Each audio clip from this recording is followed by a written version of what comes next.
What's up, broadcasters? Welcome back to another exciting episode of Branding Banter, your promotional products podcast where you can get all the nerdy news you need to know about. I screwed that up. It's a prodcast. My name is Jeff Franklin, National Accounts Manager with Headwear USA. And I'm Meg Erber, Director of Sales at Proforma. Sarah Goshgarian Unruh, National Sales Manager at Stalls. And that's it. It's just the three of us today. That's exciting. I love this topic so much. So we're going to talk about the Stevie Awards, which I have to say, I didn't know anything about this until Miss Meg down here got nominated for an award. So I have so many questions for you, Jeff. I'm sure you do because this was so new. So I'm in the same boat as you are, Sarah. I had no idea what the Stevie Awards were, but after looking it up, apparently it's a big deal for women in business. So, yeah. Cool. And just to add on to that, I had no idea what it was about until I was a finalist either. But apparently it is a big deal, which was really cool to be a finalist. So finalist or winner? Well, apparently I was a winner, but I didn't think that I was. But I also think everyone is a winner that shows up, and that is I don't. That's not a participation trophy, Megan. We don't do that. I know. I'm sorry. I don't exactly. Actually, someone that won the third place at my table, I was like, yeah, you should probably throw that away. Second place is the first loser. Then I. Right. No. Totally first or last, Ricky Bobby. Yeah. Right. No.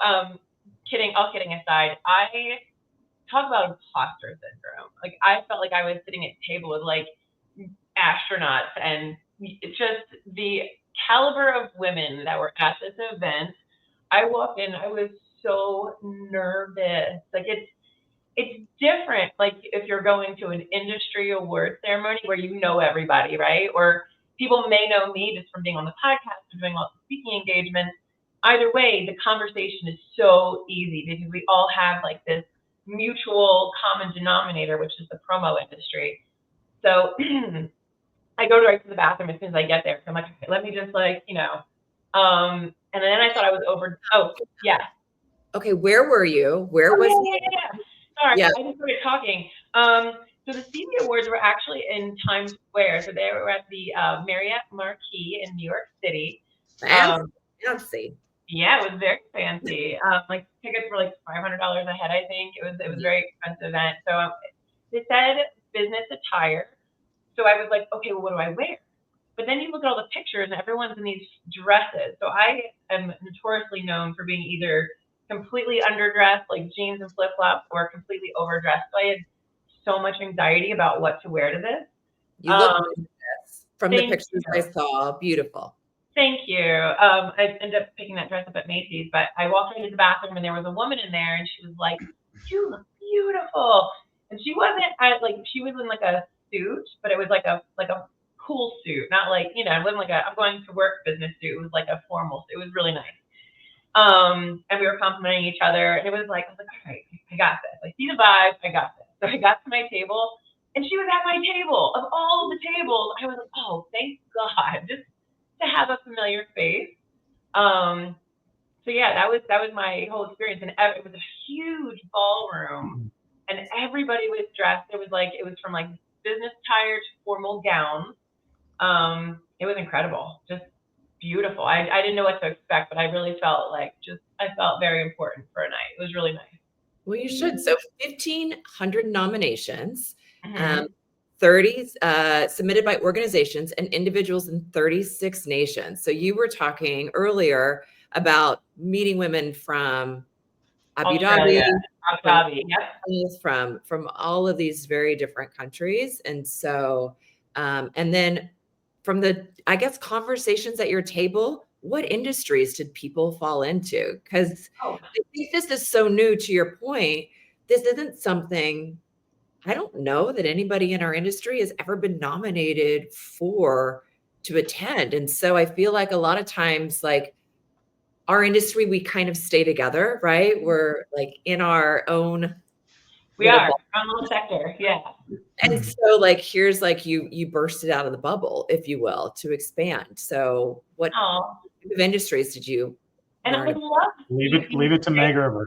Yeah, and I love hearing you say that because there was so many industries, and that's what opened up the network for this, which made it the best event I've almost ever attended. Because so at my table alone, I had scientists. It was like two best friends, and one was a doctor, and one was like, I don't remember, I'm not sure, but it was something that they had invented. They were from LA, and they won a bronze in their category. I had a marketing agency from LA, and some other, oh my gosh, I don't even remember. There was IBM was there.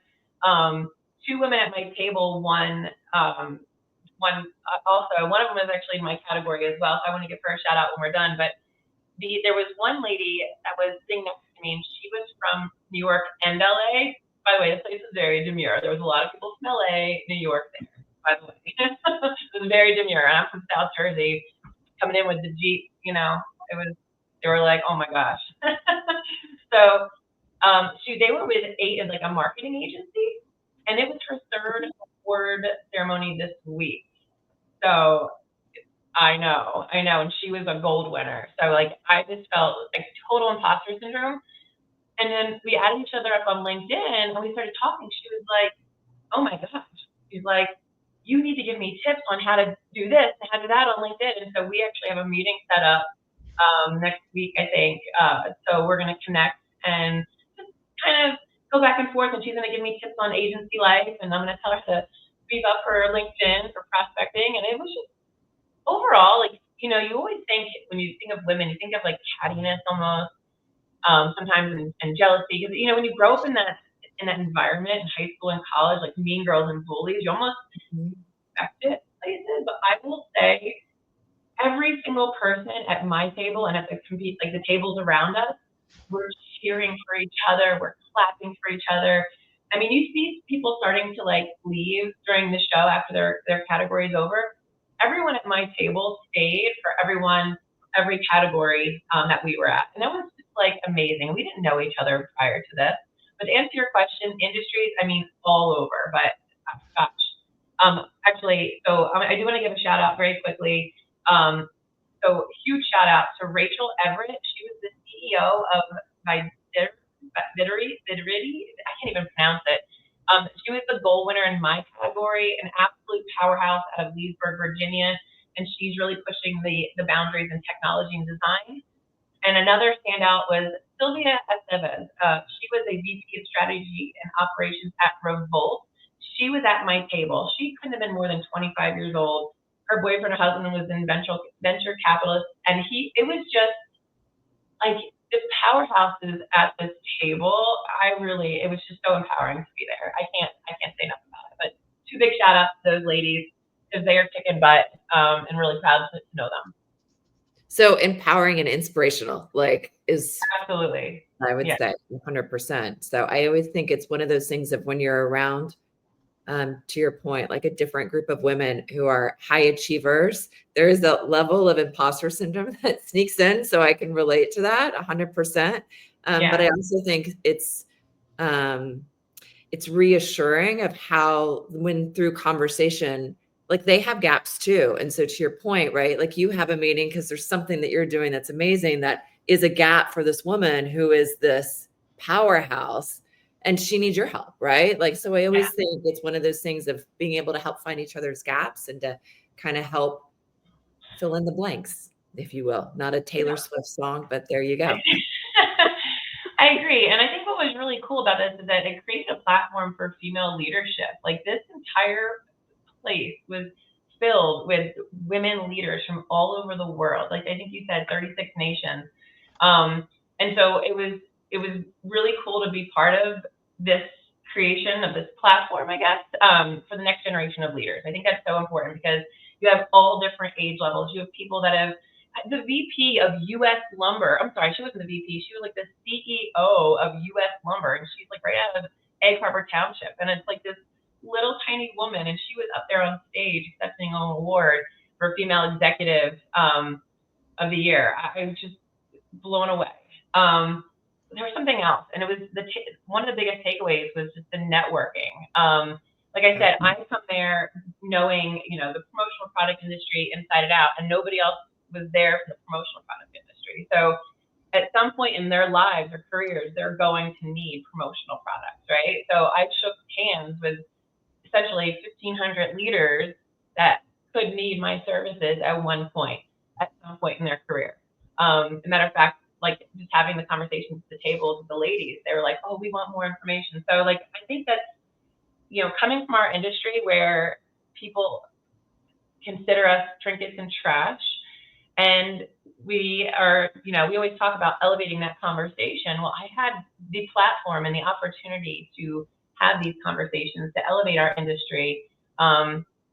It was just really cool. And one other woman that won, I can't remember her name or the company but it touched me because she went up there and she was really quiet at first, so I didn't hear, but she was talking about, I guess, the fundraising that she does and her work, and it's about, being in the home and being present, and moms being able to raise their children, and everyone was like, oh, like for her to be there too and accepting these awards on behalf of women all over the country, the world, it was just awesome. Man, I think if you have an opportunity and you have someone in your company that you think would be accepting of this type of award, you should definitely nominate them. I think they have 2 a year, and this one just happened to be in New York City. So go I ahead. want to kind of get some of the grand scheme of things. So obviously there was 1,500 nominations. So are all 1,500 people then there at the event, or just the finalists, or what were we looking at there? I feel like there was a lot of people there. If it said there was, I don't know if there was 1,500 finalists or 1,500 people there, but it was pretty close. It was pretty close. It says nominations. Okay. And then there was 100 categories. Is that right? Yes, there was 100. And we had a whole booklet. Let me see. Is there a bronze, silver, and gold for all 100 categories? Yeah. Okay. Bronze, silver, and gold. I mean, this was literally filled with every single nominee, their country. I mean, it went from most innovative woman of the year to social change maker of the year, female executive woman in business of the year. It was just, it touched all aspects of everything. So coach, mentor of the year. What's that? What was your category, Meg? Did you mention that already? I don't know if I did or not. I was female executive. Let me just pull it up and double check. I don't want to say it wrong. Female executive of the year in business services, 11 to 2,500 employees, and it was actually the largest category overall. I mean, it was almost a whole page of people. So it was just really incredible. So yeah. So how did you get nominated? Who nominated you? So the folks at Performa nominated me. I think they've actually been to them in the past, so I wasn't exactly reinventing the wheel, but they did nominate me. And there's a lot of stuff that I got to pull in, stuff that I do with the podcast, stuff that I do with promo cares, and stuff that I've done just in the industry overall. It all was like an accumulative, I guess, entry. So yeah, they nominated me, and there was an interview process, and then I almost forgot about it. And my company I received an email from some random person on LinkedIn, and he was like, "Oh, congratulations for being a finalist." And I was like, "Oh, well, okay." Cool. And then we got the email, so it was really cool. Yeah. That's awesome. Yeah. I think just, again, being around all these people, super empowering. The network, so important. And just being, I think it's just more than an award. It's really a reminder of the responsibility that we have as leaders to uplift and empower others. And I know I say this all the time. It's so important to invest in yourself. And just by going to this, I mean, I remember thinking, man, I have to take a whole day out to do this.